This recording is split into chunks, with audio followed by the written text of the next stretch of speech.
right.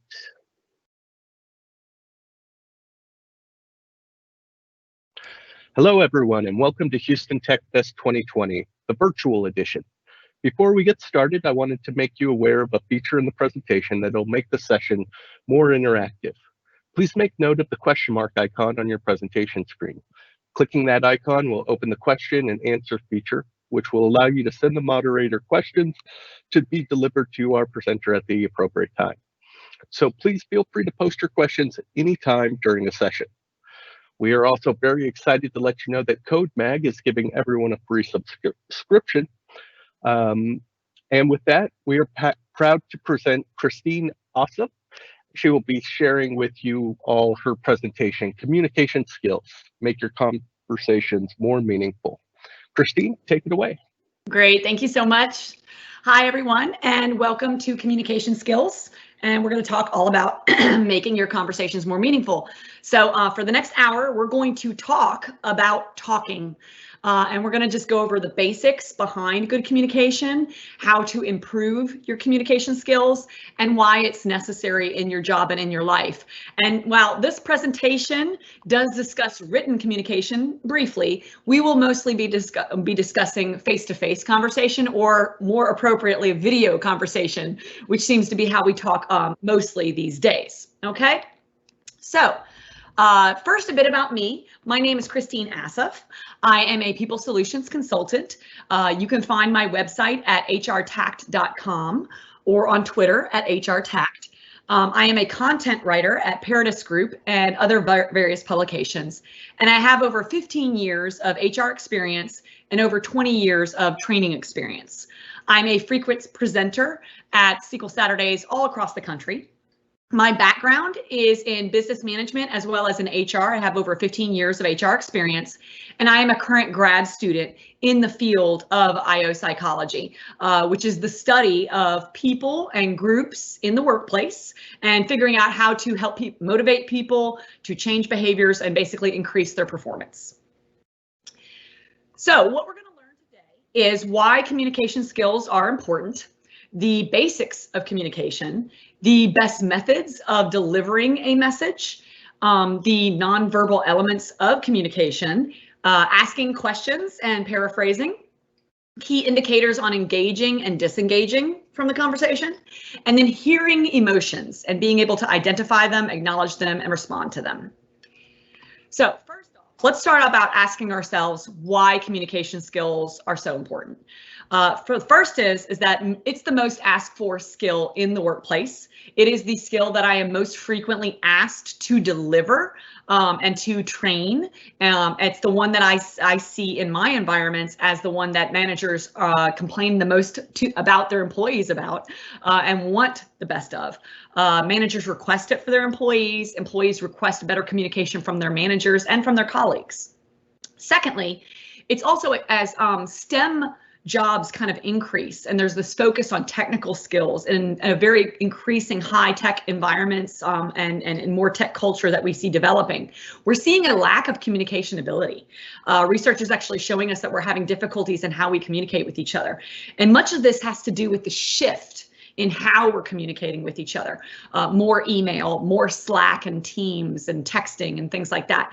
So there's a little bit less of that face-to-face that we're used to and have a bit evolved to do. So we're seeing a lack of communication skills, especially in those technical fields. More and more companies are also recognizing that the small teams are very innovative, right, and agile and able to really do projects all, together rather than lone employees or really large groups. So project teams, especially in the tech world, are increasing, and the need to be able to communicate effectively is really necessary in those teams for them to be able to really function well. And then the last thing, to put simply, the more we talk and communicate with those that are different than us, the more we're able to understand our differences. Understanding opinions, thought processes, justifications for actions, that really helps us to be able to relate and to empathize with others, which makes it easier for us to navigate relationships, especially when we're having difficulty with certain projects or certain issues in the workplace. So that's a little bit about why it's important. But most importantly, we crave human interaction. Accenture Strategy recently published a report in 2016 on the disconnect that digital has caused in customer engagement. And they called for companies to recalibrate their investments between traditional and emerging digital channels. Rather than asking for there to be more, or rather, they're asking for there to be more mixture of human and digital interaction. Humans are kind of fed up with what researchers are calling humanless customer service. And, digitally native consumers are craving personal communications. Physical touch and in-person communication is still craved because research on shaking hands has shown that people feel more comfortable and open to discussion and cooperation and negotiation. And they're less likely to think somebody is lying when they shake their hands. Now, I know in pandemic, that's like, we don't do that. But the idea is that that's how we've evolved, is that physical touch, being able to see each other, and have that handshake. In a 2004 study on mirror neuron systems, when you see a person take some action, your brain fires with neurons associated with that same action. So when someone smiles into the camera, you tend to smile too. We're kind of hardwired to interact this way. And we pay attention more when we have face-to-face interactions.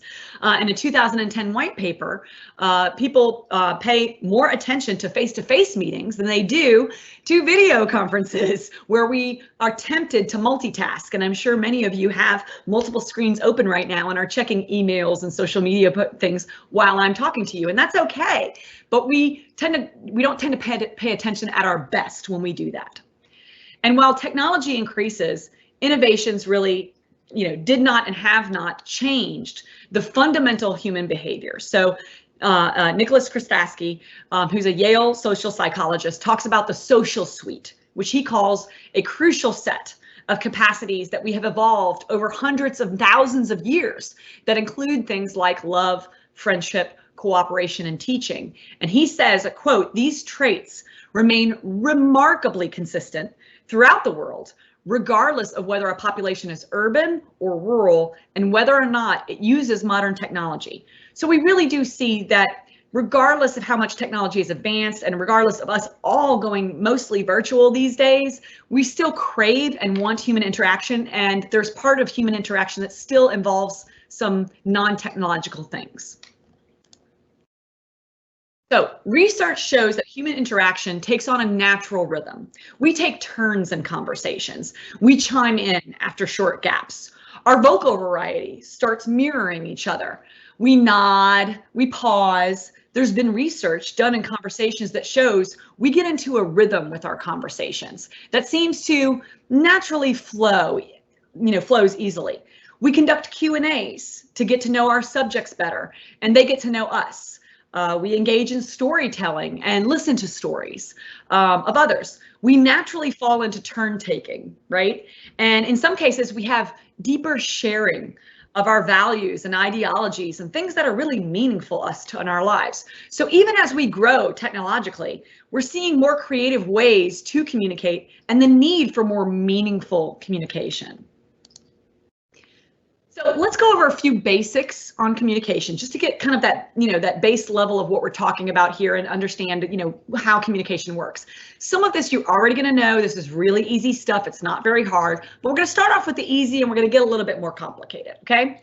So first, communication is broken down into three things: encoding, which is the speaking, the channel where the message sits, and then the decoding, which is the listening.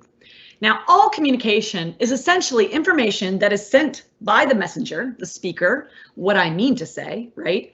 And then coded into a message, right? Which is either writing, verbal, nonverbal, graphical. And then it's decoded by the receiver or the listener, what I understand of what you said, right?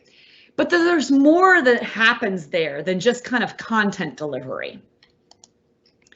Many of you have heard the phrase, "It's not what you say, but how you say it." Well, there's science behind that. Dr. Albert Mehraban, and I can never say that right, but I'm sure I'm messing it up. In the 1970s, he conducted a series of tests about communication and came up with these elements of personal communication. And this test has long since been repeated multiple times. It's peer reviewed. And while the percentages may shift, they relatively stay the same. And that it's this: 90% of communication is nonverbal. Nonverbal meaning that the volume of a voice, the tone, the body language, an example might be sarcasm, right? So if I say something like, "That's just what I needed today," versus "That's just what I needed today," right? Or if I say something like, "Well, that was a surprise," versus "Well, that was a surprise," right? Two different meanings. Or "Aren't you clever?" versus "Aren't you clever?" Two different tones, right? And this type of tone and nonverbal expression can tend to get lost in some of the channels and mediums that we use. So we're going to talk a little bit about that more. So let's look at some, practical ways that we can get better at communication. Ooh, I'm going ahead of myself. There we go. So let's start with how we can get better at encoding or delivering the message. This is typically performed through speaking, but it can also be done through writing and, of course, in video chats, speaking or, talking while you're on a video chat. Here, we're going to assume that it's through just a typical interaction, face-to-face video chat, whatever that may be. And we're going to talk about writing formats in just a little bit on the next slide. But here's a few things to take into account when you're having a face-to-face conversation. And some of these seem very obvious, right? Eye contact. Looking directly at the person that you're talking to. Looking away shows a lack of confidence. Staring is entirely too creepy. So you want a steady gaze to show that you're into this conversation, you're interested in the conversation. If you're speaking in video chat, unfortunately, that means that you have to look at the camera sometimes instead of looking at the screen, and that can be a little difficult. But there's ways to be able to do that, especially for video chat. I like to turn off the Brady Bunch and turn on the speaker view only, because when you're looking at the speaker view only, then you're able to communicate with that particular person rather than looking at the Brady Bunch boxes, which can tend to have a lot of cognitive overload for our brains, by the way. Also, body posture. Good posture shows attentiveness. Slouching can be perceived as uncaring. Also, if I'm not facing directly, we tend to do a lot of this on video chats because maybe we have a screen in front of us, but then there's a screen to the side. But we want to turn when we want to face somebody and have a really good conversation. We want to square our shoulders to them. So then that way they're interested. And, we all want to roll our shoulders back, have that good posture, have our shoulders squared away to the other person, and then lean in slightly. And when we're conversing to someone, this shows that we're interested, we're confident, we're delivering a good message. This is also how we will receive information too, and we'll talk about that in a bit. Gesturing, and you can see I use a lot of open gestures. Open gestures create warmth and they add emphasis to what you're saying. Not using them, putting your arms like this, can seem cocky or tired, but you want to avoid erratic use of your arms, right? A relaxed use, a conversational use is preferred. Distance from the person is very important in our conversations. Now, most of us have to do 6 feet of distance these days, and it's very important to keep our distance, and most of the video chats too. But also, if we're a little too close to that camera, this is kind of creepy and weird, we want to take a step back and make sure that we're a little too far. But if you've ever had face-to-face conversations where you have those close talkers, man, they can be a little annoying. So we want to make sure that we're not too close, but also not too far away, because too far of a distance can suggest a lack of wanting to create intimacy, and not intimacy as in love, but intimacy as in having a relationship and being able to develop a conversation. So trust building, basically. So when we get to the point where we can actually have face-to-face conversations with each other, we want to make sure we have a good distance. Physical contact, which we all have to avoid right now due to that, and maybe we all need to make sure we're using our sprays in our hands and things like that. But we want to avoid it unless it's initiated and unless you're comfortable with it. Typically in the United States, a handshake is very appropriate physical contact, and it's usually always returned. When you put your hand out to introduce yourself to somebody or saying hi to someone, you'll usually always get a return handshake. Again, that mirror neuron system for United States culture tends to ignite. As I said before, studies show that physical contact does help our interactions. So as long as they're appropriate, good touching, then we're good. Facial expressions also help to indicate the feeling behind what you're trying to say. If you're relaxed, if you're angry, if you're smiling, if you're inquisitive, this allows the other person to clue in on the feelings behind your message. So you want your facial expression to match the message that you're delivering, what you're encoding. And if there's a disconnect in what you're saying and the match, if you're happy about something, but maybe you have a frowny face, that can create some dissonance, and the other person might not be receiving that message well. So you want to make sure you kind of have that appropriate facial expression to what you're doing. All right. I know some of us have difficulty smiling sometimes. Some of us have difficulty just really expressing ourselves in that way. Some of us are really good at deadpans, and others of us, like myself, can't hide our facial expressions. We wear them proudly. Now, vocal tone, inflection, and volume are very important with. And here we want to be aware of things like clenched teeth, low volume where you can barely hear me versus high volume where I'm a little too loud. Also, are we being monotone? Are we not changing how we're saying things? And this sounds like my history teacher from 8th grade. While sentence structure is very important, so is the melody with which you deliver your message. Think of it like lyrics on a song. You want your message to flow in a way that has highs and lows and keeps the receiver engaged, okay? Timing is also very important to be aware of when you are talking too fast or too slow, too long or too short. Too fast, and the receiver can miss your messaging. Too slow, they'll get bored and maybe tune out of the conversation. Get a gauge for where your areas of concern on how you deliver your message. Learn what your proclivities are. Where are the areas that you know you do well and the areas that you know you do not do well? And then try to actively practice how you deliver your message clearly. This can be very important when you're in meetings, delivering, public speaking, or just having better, conversations with your team, things like that. I highly recommend Toastmasters groups or public speaking groups that are in your area. They can help you with these type of skills on how to deliver your message better. A little bit about choosing your channel, right? We talked about the encoding and the channel, choosing that channel where the message sits, right? And that you have to choose this channel wisely. So remember that between encoding and decoding, this message that you have, it needs to be delivered. And so you have to make sure that you're considering what it is that you're wanting to convey, and which channel to choose appropriately. So for example, is the message complex? Is it lengthy? Is it short? Does it need a quick answer? And you need to think about your audience. Who's receiving this message? Who will this affect? What is the preferred medium for this person or persons? Do they prefer to be talked on the phone rather than to be emailed? And then how is this information going to be used?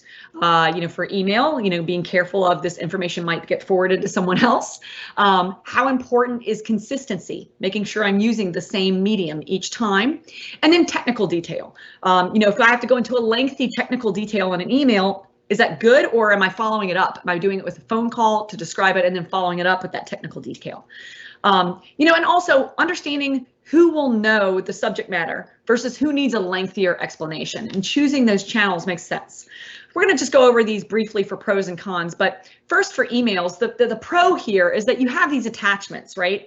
And you're able to read emails on your own time. You're able to craft the message at your own time, and it's searchable. So email is great for that. The cons are, though, we lose tone of voice and we lose nonverbals, body language, facial expression. And also email has what we call the now that's off my plate phenomenon, which basically means that I can send an email and now I don't have to worry about that task is done. And so most people don't read their email instantaneously. Most people don't read all of their email either, by the way, and lots of them tend to just scan it. Also for executives, if you're talking to executives, a lot of times, lengthy emails don't work for them. They want the too long didn't read in the very beginning, and then you can follow it up later on with all of the technical information. They just want to know Twitter, 240 characters, give it to me plain and simple, right? Text messages is something that we see very prevalently used now as technology has increased and in the younger generations. The pros behind it are it's quick, it's fast. You know that reader got it because you're ensuring it's going right to their phone. And so that's great. And then it's preferred method for a lot of the younger generations. The con is that tracking can be difficult, right? We can't track those. They're not really searchable. It's not good for complex issues, or if we're having a group conversation, right? It's back and forth. You know, we're not really sure what we're flowing here. There's no tone, no nonverbals, and there's some professionalism that's lost in writing in text messages, right? We use acronyms and emojis and GIFs or GIFs, and we're not going to get into that argument. But the idea is that texting tends to be a little bit, you know, on the casual side. Now we have Teams and Slack, and the pros to that is that, again, attachments just like email, it's quick. It's fast, it's recordable, it's easily broadcasted where you can kind of hit somebody with an you know, at this person and they can get a notification. And it's accompanied by notifications, right? Letting us know that we have something waiting there for us, and searchable, right? You know, and archivable. But the con is, again, we still have no tone, no nonverbals, and there can be something called cognitive overload with the threading, right? We're not used to seeing conversations like that. Some of us are okay with the threading, but sometimes it can be a little too much with what we have. And there's some generational gaps here. Not everybody is comfortable with Teams and Slack, and a lot of us are still having to learn that method of communication. Now, phone. You know, here we get to hear tone of voice, right? So we can communicate faster on the phone, and it allows for that rhythm of turn taking, which is natural to us when we have these communications and conversations. But the con is we're still missing those nonverbal cues, no face, right? No gestures, things like that. And honestly, there's a lot of people in the business world that don't like that method of communication because there's no backup, right? Some people don't like to talk on the phone, and then also we can't search that. Once we have that phone conversation, it kind of gets lost unless we're recording our conversations, right? Now video, what we're doing right now, the pro is that you get to hear my tone of voice. You get to see my physical self. I can communicate faster with you. It allows for that natural rhythm. If we are in a conversation one-on-one, it allows for that sharing. And it's good for remote working, right? So we can see our teams and clients from remote areas. But here's some of the cons, and you already know them. We are dealing with them all the time. Technology can always break down. So we always have those interruptions in the phone calls where all of a sudden something happens. There can be over talking in these video conversations, right? We can't indicate when somebody is done. Sometimes we have to butt in. We have to do those little hand gestures in the Zoom calls and things like that to be able to say, hey, I want to say something. And this is going to sound funny, it doesn't allow for what we call smelling silence, being able to smell feelings. There is actual science out there that talks about the fact that humans actually do use all of our senses when we are in face-to-face conversations to detect whether or not we are vibing with this person or indicating them as a threat. And some of that is our sense of smell. And so we don't have that in that video chat. And so we have a lot of that in the face-to-face. And it doesn't allow for proximity, right? Being able to be near someone, there is some feelings around that. Again, we are evolved to have face-to-face conversations. Now, face-to-face is always ideal. It allows for all the senses to be used. Research shows, hands down, it's always the best method compared to all of these other channels. But the con is, just like right now, it's not always accessible. It requires energy. And it can be very difficult for non-neurotypical people who aren't used to face-to-face conversations. They maybe prefer these other methods that they can use. It can be hard to pick which one's best overall, but that's not really the point here. Using the medium that is best for your encoding and for your message, you want to choose the best one for that. But also understand the cons that you're facing when you use that method. Just decide that, you know, what's the risk benefit here. Many of us are subject to choosing email to deliver a sensitive topic because maybe we don't want to have that conversation face to face, but maybe that it requires some sharing of feeling and some tone of voice and some body language. And maybe we do it because we know it's easier and we can have that distance, but in doing so, the receiver may misinterpret what was said. And then we can have an even bigger mess. So recognize that your natural tendency might be here to use something that you feel that makes you feel more comfortable, but might not necessarily be the best channel for your message. So practice using the best method rather than maybe avoiding what we really need to do here. Okay, so we talked about encoding. We talked about the message, the channel. Let's talk about decoding. we learned that when speaking and nonverbal components like body language, facial expression, tone, it can be very effective in delivering and encoding the message. But they're also just as effective and important in decoding the message when we're listening. So those same things apply, right? We want to indicate to the speaker that we're paying attention, that we're engaged, that we're ready to receive their message, right? To get better at encoding, you want to practice what we call active listening skills. And you can Google that term and find a million different things about it. But we're going to go over just a couple of them. And they're the same things, right? First is the eye contact, right? When we give eye contact to the speaker, it shows that we are reliable, warm, honest, and confident. It shows that we are concentrating, and it helps to improve our concentration. And eye contact allows us to fully understand what the speaker is saying. Because again, if you are listening to me on the video, but you're over here, you're hearing my words and tone of voice, but you might not be seeing my face. And if you're not seeing my face, you might be missing some of the messages that you're getting here, right? Even on video chat. So be aware of your body posture. Shoulders should be squared to the person, like we talked about before. It indicates that you are interested and open to receiving their message. This makes you a better communicator. Again, slightly leaning in, not too far, because that's creepy. And the combo of eye contact, square shoulders, and the slightly leaning in has shown time and time again, research has shown that it increases your memory recall. So the more that you pay attention, square your shoulders, and slightly lean in, the better you are going to be able to remember things. And if you're a person who forgets names, forgets content, forgets what was talked about in the conversation, you might want to practice this real hard. Using open gestures while you're listening, right? If we put our arms crossed, that can sometimes come across as closed or angry. If you put your hands in your pockets, that can indicate fear and scaredness. Avoid pointing your finger at the person. This can be viewed as threatening. If you want to point to something or point to them, you want to use an open hand. In many cultures, an open hand is seen as non-threatening. So again, these open gestures while you're listening to be able to really understand and create that warm appeal. And then, of course, while you're communicating, smiling when appropriate. Obviously, if the content of the message doesn't indicate smiling, if it's a sad message, then you wouldn't want to smile at that. But whatever facial expression is appropriate, you want to put that on your face while you're communicating. Again, smiling is a mirror activity. And so if you smile while the person is talking, they will tend to smile back at you. And then verbal cues while you're listening helps to indicate that you're still interested, especially on the phone, right? So saying things like, okay, I understand.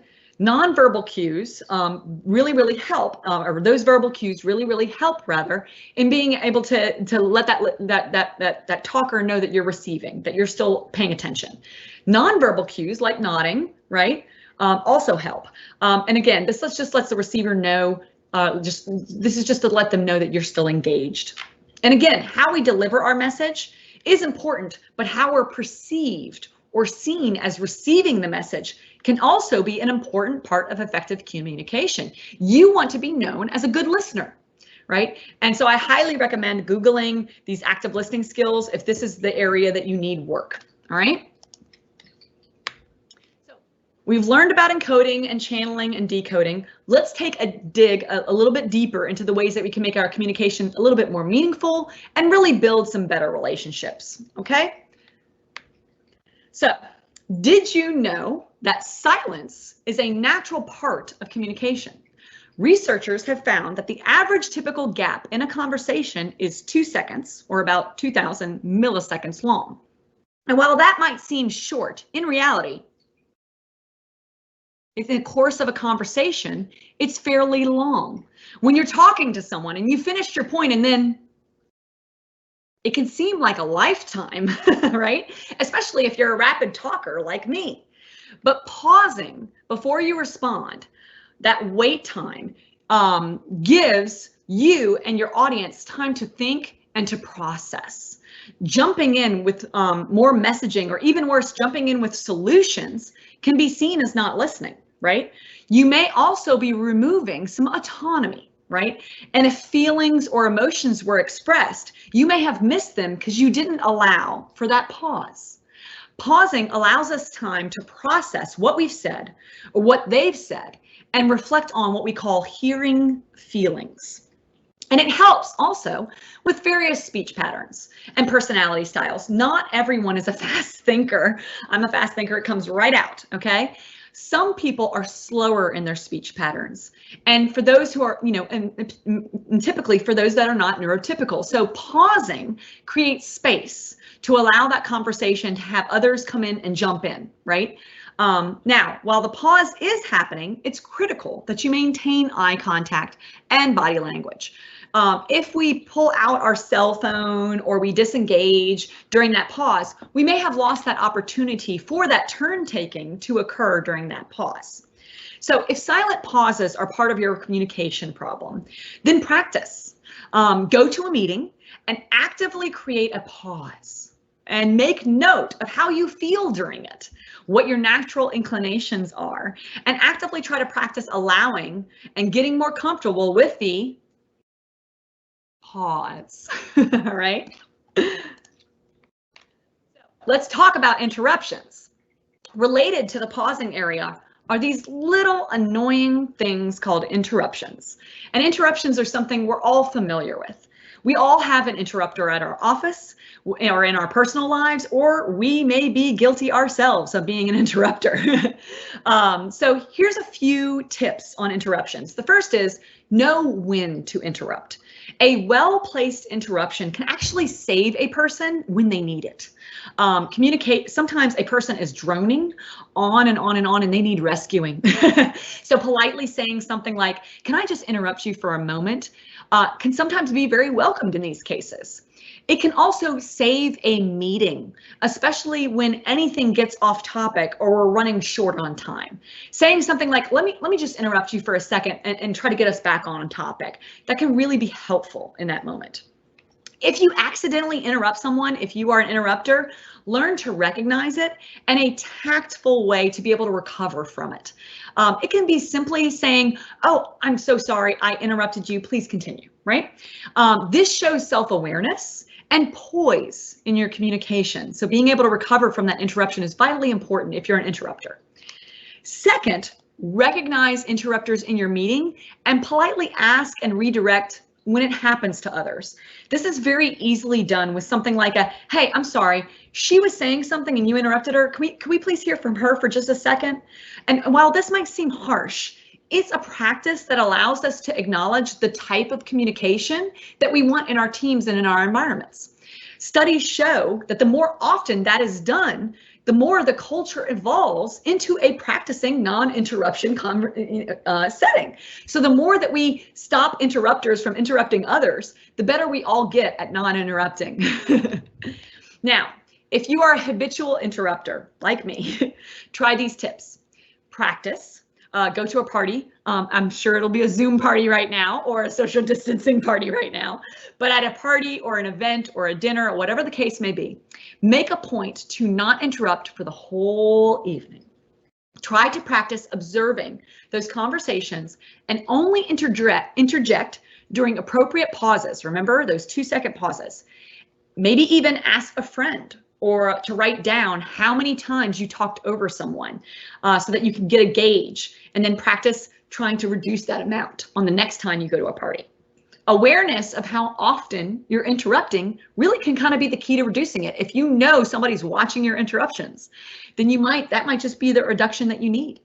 One of the things I actively do in meetings is to write down what I want to say, because I have a tendency to think that if I don't say it right now, it's going to get lost. And that's very true because I'm a think out louder.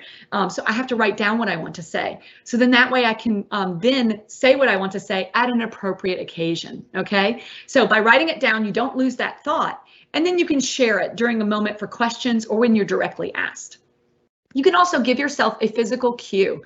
Mine is that I cover my mouth. If you were ever in a meeting with me and you ever see me cover my mouth, that means that I'm trying to actively practice to not interrupt. Maybe I've said too much or I feel like I've butted in too much. My voice has been heard too much. And so I will put it over my mouth and I'll leave it there for just a little bit so that I can indicate, "Hey, Christine, back off a little bit." You can try that. You can try clenching your jaw, biting your tongue, whatever works. These type of physical indicators can actually help as a reminder.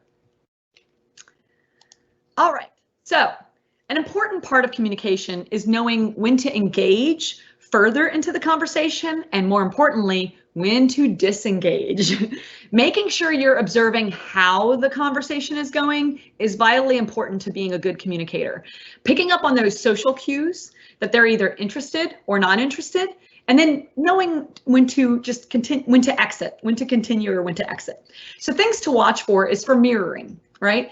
And we talked a little bit about that before, but that's when the person starts to reflect the same body language, the same tone, and the same energy level that we're using. Usually a key indicator is that they seem interested, they seem engaged, right? Watch also for hand signals, things like crossed arms, hands in their pockets. If they have their keys in their hand and they're kind of walking to the car, you know, that might be an indicator that they're disinterested, they're tired, and they're wanting to find a way to interject and politely exit the conversation. However, if their hand gestures are more animated and energetic, you know, that's a clue that they're really interested in the conversation, and so you should engage further.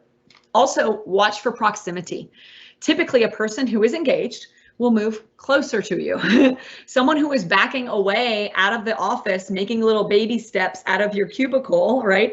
Or if they're, you know, in video chats, if they're, okay, yeah, sure. Or they're, yeah, yeah, those are indications that maybe we're not interested, right? So looking away is another indicator. If a person is making good eye contact and actively listening, then they're engaged. But if they're distracted, or if they have that glazed eye look, if they haven't said something in a really, really long time, then that might be the time to disengage. It's okay to tactfully state that you picked up on disengagement cues, saying something like, "You look distracted," or "I'm sorry, I've taken too much of your time," you know, or "Hey, can we schedule this on another time, maybe when you have a little bit more time, sometime later?" It's important to acknowledge that you've picked up on engagement cues by saying, you know, especially when they're really engaged in the conversation, saying things like, "I'm having a really great conversation right now. Like, this is really great." Or I really like talking to you. These are wonderful things to share and help you to be a better communicator. This builds social bonding and it builds trust in the conversation. Now, questions are an excellent way to communicate better and to get to know the person that you are talking to understand their opinions, their concepts, their rationale, to encourage storytelling, and much, much more. A caveat here, okay, big caveat. Many communication books, speakers, leaders, communication gurus will overemphasize the use of asking questions as a way to get to be a better communicator. They'll say things like, well, people love to talk about themselves, so ask them lots of questions so you get them talking. And many leaders take emotional intelligence trainings and how to win friends and influence people trainings and use asking questions as a way to feign interest, okay? And as the phrase goes, people do love to talk about themselves. However, with all communication, we can sense sincerity. Those who practice the dark arts of manipulating the conversation to try to win over others, they find themselves actually coming across as poor communicators. As with all communication and with interactions, being genuine is always preferred and admired over trying to manipulate the conversation just so that you can try to win this person over. Curiosity should just be a natural tendency in your communication, but it shouldn't be used as a leadership tactic or as any type of manipulation, okay? So let's go over these. Let's start with open-ended question. These expand the discussion, they create more conversation, and they typically encourage a large response, not just a yes or no. And these start with, you know, those open-ended questions like how or why or what. Well, how did that work out for you? And why did you feel that way, right? That expands the conversation. Now, the opposite is closed-ended questions. These end the conversation. They're to get to specifics or to maybe take something that somebody's saying and it's kind of all over the place and you want to kind of break it down to a one-word response. Things like, you know, well, is that done now? Are you finished with that? You know, those get you one-word responses, yes or no. Now, probing questions are similar to open-ended questions, but always directed towards the person and the message at hand. So for these expand and extend the thinking. They're meant to be reflective, right? To dig a little deeper, to encourage storytelling and sharing, and to indicate interest and curiosity. So things like, well, why did you make that decision? You know, or well, what happened next? And how did that make you feel, right? These are really to be able to encourage somebody to tell you more. Clarifying questions are to ensure that you got the right information. These will usually be concise answers, preferably, you know, when these are very preferable in dealing with technical situations that you might deal with on a daily basis. And they, you know, you can phrase them very easily by saying, can you please clarify when you said this, right? Can you please clarify that? Or did you mean this when you said that, right?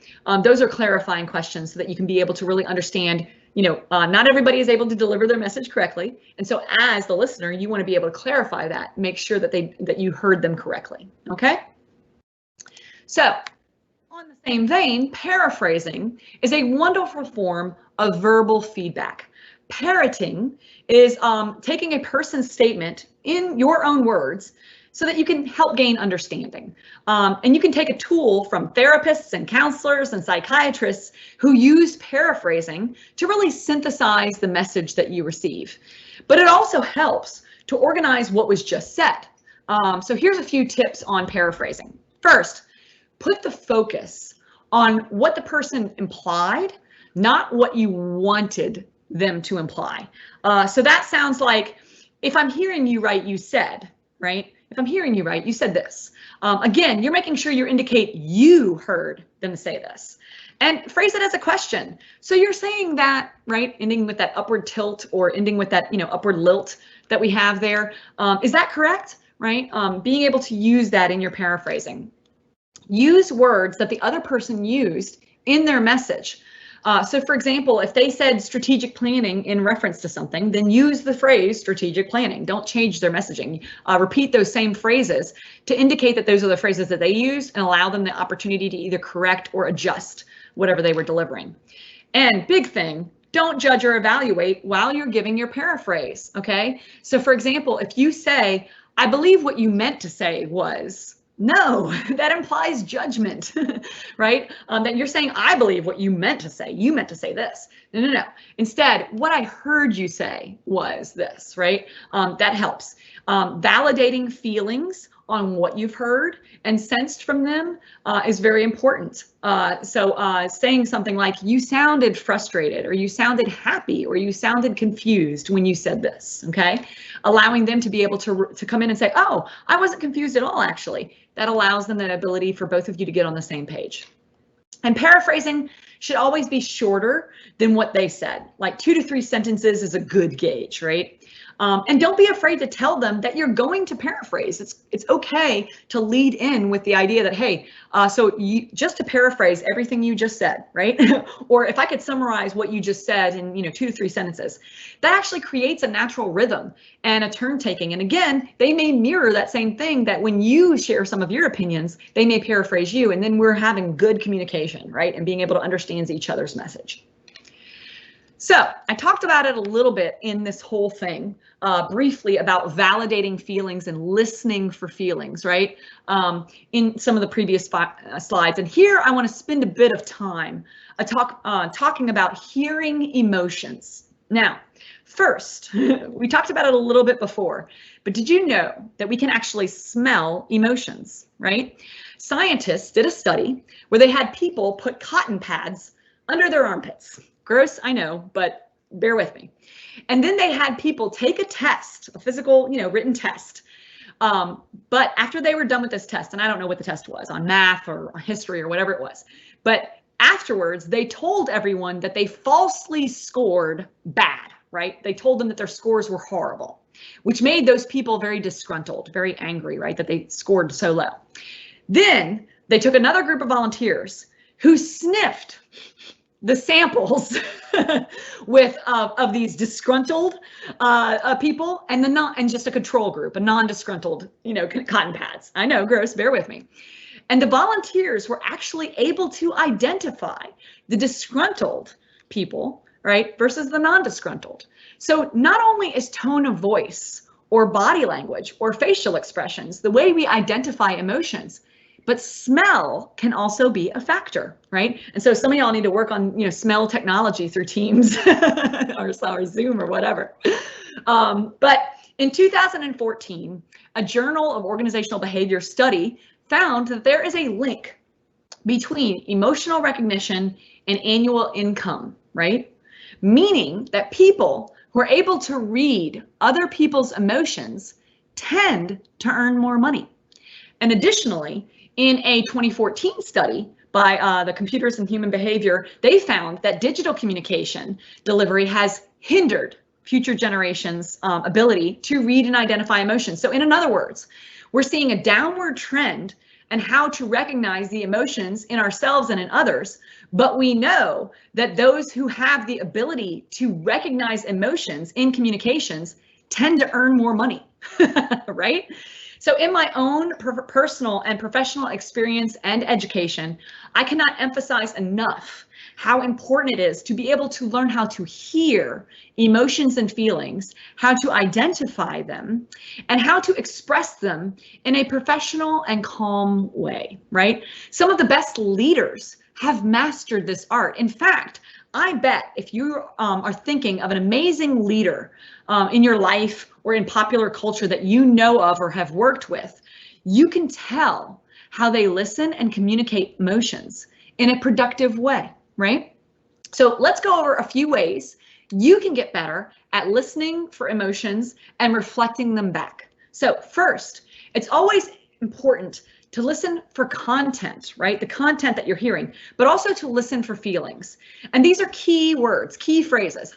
I felt like, it made me mad, I was confused when. You're hearing feelings in those phrases. And then look at the facial expressions rather, as they're being delivered, right? Furrowed brow, a gaping mouth, clenched teeth, maybe sleepy eyes, right?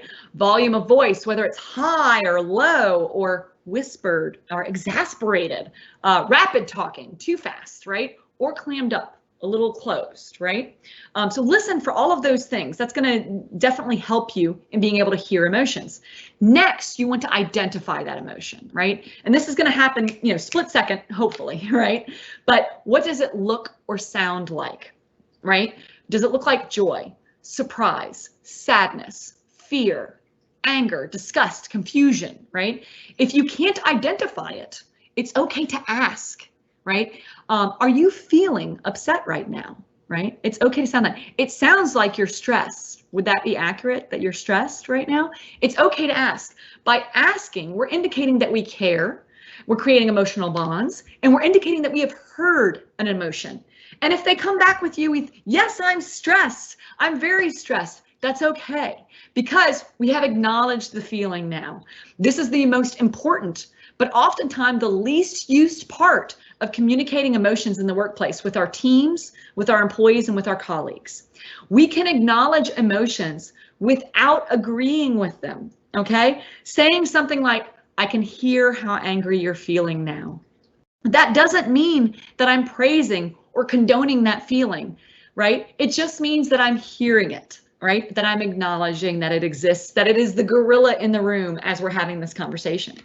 And we open ourselves up to vulnerability when we share emotions. And vulnerability is very powerful. And if you want to learn more about that, I highly suggest reading Brene Brown's books.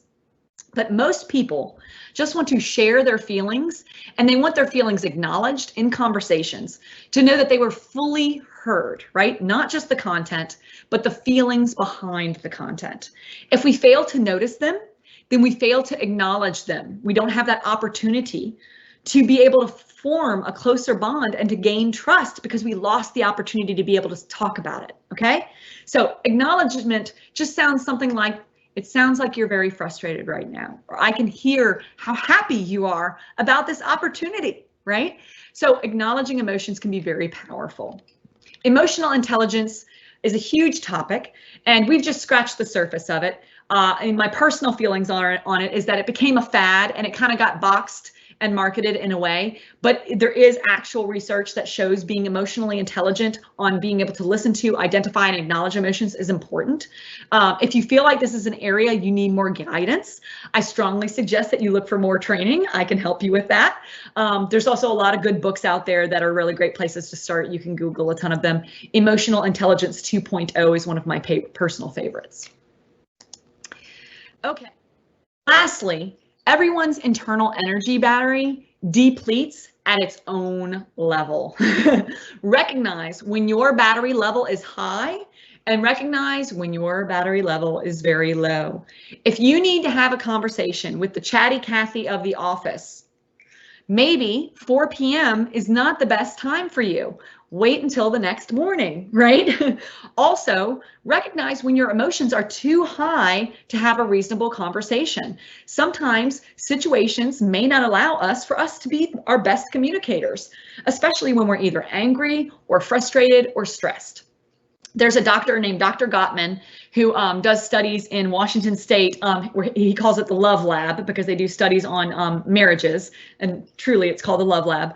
And he did a study of married couples. And what he found is that he took married couples and put them in rooms and made them get into arguments. And then he took studies on them about their blood pressure and EKGs and all these different things. And what they found and did swabs for their cortisol levels and things like that. And basically what they found is that when your blood pressure hits 100 beats per minute, you are no longer rational. The part of your rational brain doesn't fire anymore, and the part of your irrational or your lizard brain ignites. So a flush of chemicals gets put into our brains, and our reptilian minds, the fight, flight, freeze, or fawn response, all of a sudden ignites. So when our blood pressure goes up over 100 BPM, or blood beats per minute rather, goes 100 BPM, it may not be the best time for us to make decisions or to have any conversations. So developing a way to be able to diplomatically express your emotional level at that moment is productive. And that means, that's indicating that you're not thinking rationally at that moment. So saying something like, I'm having a rough day today. Can we continue this conversation tomorrow, right? Or my brain is fried. I'm not processing everything that you're saying. When would be a good time to revisit this topic? It's better to acknowledge and to step away and regroup when you feel like you're at a better emotional and energetic level than to try to push through and come across incorrectly, okay? So to recap, now we know that 90% of communication is how you say it. We know that there are pros and cons to various forms of messaging. We know that active listening helps the receiver feel heard. And we know that pausing is a natural part of conversations. We learned how to ask questions, we learned how to paraphrase, and we learned to listen, identify, and acknowledge emotions, right? Lastly, I want to leave you with one of the great quotes from Maya Angelou that summarizes why understanding and acknowledging emotion and communication is so important. She says, I have learned that people will forget what you said, people will forget what you did, but people will never forget how you made them feel, right? So it's all about that feeling. And finally, if you are interested in hiring my services, please feel free to reach out to me via email to discuss what I can do for you and your organization. Again, I have 15 years of experience and have consulted with multiple businesses. I love and have a passion on building communication and working with leaders on building their communication skills, and have done various trainings across the board on building trust, sustaining trust, and creating productivity for your teams. So you can reach me at HR Tact. There's my email. And now I guess we'll open it up to any questions. Yes, absolutely. We do have a question for you. Okay. How does one respond to bad news in audio conference when you can't see their face and their tone is not very clear? Also, how do you avoid cultural misunderstandings? Right, yeah. So let's take the first one first, and then we'll go to the second one. So the first one, I'm not sure who's the receiver or who's not, so we'll take it either way. But it sounds like how you respond to bad news. So it sounds like we're being given bad news, and so we need to know how to respond to it. But when you can't see their face or their tone of voice, you're not very clear. And honestly, there's a lot. There's so much going on right now with the pandemic that it's honestly very difficult at this point in time to be able to hear bad news. We hear furloughs and oh, we're still shut down, or hey, we had to shut down this particular department because of what's going on with the economy and everything else. And so that can be tough. When we only have tone of voice to listen to, or when we're receiving bad news, via some kind of memo or something like that, it can be difficult, but asking is okay. It's okay to be able to say, do you feel sad about this? Do you feel excited about this? How do you feel about this, right? Just opening up to how do you feel about this? So then that way you can get those feelings and emotions from the receiver if you don't have it. I am also, a big fan of turn the cameras on. I know that sometimes we tend to have that cognitive overload, especially for people that are in back-to-back meetings all day long working with our teams in the Brady Box lifestyle right now, and I get it, the Brady Bunch box lifestyle, but at the same time, whenever we're delivering messages that are really important and we do need tone and voice, we need to turn on the camera, right? We need to turn it on. And it's okay to turn it on and turn it back off. I have been in meetings before. Well, I will turn it on when I am listening and paying attention. And then when I am not, when I am multitasking and going to go look something up that is pertinent, I will turn off my camera because I don't want to add to that cognitive overload that everybody else is receiving when they're looking at that Brady Bunch box, right? So let's take the second one, which is the avoiding cultural misunderstandings. So yeah, in that case, there's a lot of that. We do tend to have a lot of different, ways we communicate. In the United States, we shake hands. In other cultures, they don't, right? Most other cultures do not. And so we have to kind of know our audience when we're talking to them. But again, I go back to the idea of it's okay to not know and it's okay to ask. Right? It's okay to ask, how would you like to be communicated with? What's your preferred method? Did I say something wrong at that point? And how can I get better? Again, part of being a good communicator is being able to be okay with feedback and criticalness, and receiving that feedback on, did I say that right? Did I not say that right? That shows self-reflection, and that can create that bond and that relationship with the people that you're talking to. So those would be my, that would be my response to those. Awesome. Thank you so much for attending today's session. And Christine, thank you for sharing. No problem. Anytime. This was great, and I appreciate being invited. And thank you, guys. I hope everybody has a wonderful day. The recording of this session will be available at HoustonTechFest.com soon. We hope you enjoyed the rest of your virtual Houston Tech Fest. Have a great day.